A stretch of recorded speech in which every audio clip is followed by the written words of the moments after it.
The electric bill had arrived, and as I looked at the outrageous number printed on the statement, I muttered to myself, why is my electric bill higher than a nightclub's? It didn't make any sense. I lived alone in a modest home, with no kids, no crazy gadgets, just the basics. A couple of solar panels on the roof, energy-efficient appliances throughout, and a backup battery system in place to make sure I wasn't overly reliant on the grid. I couldn't figure it out. Why did it look like I was powering a DJ booth in Las Vegas? That's when my eyes turned toward the outdoor power line on the side of my house. It was partially hidden behind some bushes, but there it was, a bright orange extension cord, slithering out of my outlet like a thief's hand reaching into my pocket. I felt a chill run down my spine, but I kept my cool and quietly followed the cord, barefoot on the grass, around the side fence. And that's when I saw her. There she was, Karen, the HOA president, standing on her back patio in her oversized straw hat and floral robe, sipping lemonade in one hand, and plugging the other end of the extension cord into her industrial fan and portable heater combo. She wasn't just using my electricity, she was shamelessly stealing it. I stood frozen, my jaw tightening with disbelief. She hadn't just stolen power, she had declared war. It was at that moment I realized just how far I had fallen into this mess. I had bought this place for peace. After retiring early from my civil engineering job, I was looking for quiet mornings, fresh air, and some space away from the nonsense of city life. I didn't want drama, and I certainly didn't want to deal with a community dictator who thought her neighborhood status gave her the right to mooch power like a parasite with a name tag. But that was Karen. Karen had always been an odd presence in the neighborhood. With her clipboard, her obsession with petunias, and a personality that could turn milk sour, she ran the HOA like a petty dictatorship. She loved enforcing rules that didn't even exist, fining people for improper mailbox angles or unseasonal front door wreaths. I kept my head down, paid my dues, and stayed off her radar. But now, that had all changed. I decided not to confront her immediately. Instead, I unscrewed the cover of the outlet, checked the wiring, and confirmed what I feared: the breaker was tripping because someone had been maxing it out daily. Curiosity gnawed at me, so I pulled up the logs on my smart meter app. The spikes in usage occurred every day between 1 p.m. and 5 p.m. Peak tanning and gossip time, I thought. Karen's deck was probably buzzing with noise, heat, and a dozen appliances, but it was using my electricity to do it. So, I did what any reasonable man would do in my position. I bought a motion-activated trail camera, hid it inside a decorative birdhouse near the outlet, and waited. The footage I gathered over the next 3 days was equal parts hilarious and infuriating. Karen would stroll over, usually in some kind of athleisure nightmare, plug in the cord like she owned the property, then walk away, texting with one hand and holding a smoothie in the other. On the third day, she even shouted across the yard to her husband, "Don't worry, honey, we'll have enough juice for the blender this time." A blender. She was blending things. Using my electricity. I wasn't just annoyed, I was baffled by the audacity of it. When I finally confronted her about it, the real insanity began. I caught her mid-plug, her hand gripping the cord like she was defusing a bomb. Calmly, I asked, "Karen, did you know that's my personal outlet?" She didn't even blink. "Oh, this again," she said, waving me off. "Listen, your outlet faces the HOA-maintained side yard, which is technically community property. So, the board and I voted to allow utility sharing for outdoor events." I stared at her, stunned. "A vote?" I repeated. "Well, it was unofficial," she smirked. "But I'm the president, so it stands." I told her firmly to stop using it, or I'd involve the city. She just laughed and walked away, muttering, "You should be thanking me for using your dead space." That's when it hit me. She thought that outlet was fair game. She thought she could take advantage of it, and now, she was about to learn a very messy lesson. Karen didn't know something that even most electricians wouldn't have spotted unless they were looking at the property schematics closely. The outdoor outlet had been rerouted. The previous owner, who had a background in sustainable systems, had repurposed it years ago when the septic system was upgraded. It was now on the same auxiliary line that powered the septic tank's aeration motor, part of an advanced ecosystem. Most days, the line sat dormant.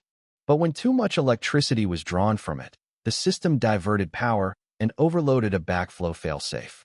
That failsafe released pressure directly into the overflow pipe that ran just below Karen's backyard drainage install, which she had approved last year without HOA votes or a county permit. It was almost poetic. That night, I rechecked the system. The load stress was showing red zones, meaning Karen's cords weren't just spiking my bills, they were triggering the septic system's pressure valves. One more big pull, and the whole loop would back up. But instead of stopping it, I optimized the safety limit to just high enough that it wouldn't shut down. I added a timer, a digital countdown. Karen had just plugged herself into a ticking poop bomb. The next day, Karen sent out flyers for her annual Summer Garden Gala, a big affair she was hosting for the HOA, promising drinks, music, and lights. The flyer even mentioned that it would be powered by our green energy neighbor, Mason. I hadn't agreed to anything, but I kept my mouth shut. I waited. I prepped the septic system's monitor, calibrated the sensors, and cleaned my porch rocking chair. I poured myself a cold drink, and I made sure my phone was charged to record everything. By 2 p.m., the cords were in, the music was blasting, and Karen's guests were twirling under the fairy lights. Karen's backyard was aglow, powered by my electricity. But in my control app, the countdown had begun. 1 hour until pressure failure. I could disable it with a tap, but I didn't. Karen had made her choices, and all I had to do was watch the numbers tick down and wait for the moment her smug grin turned into a scream. And when it did well, let's just say she'd never look at a power cord the same way again.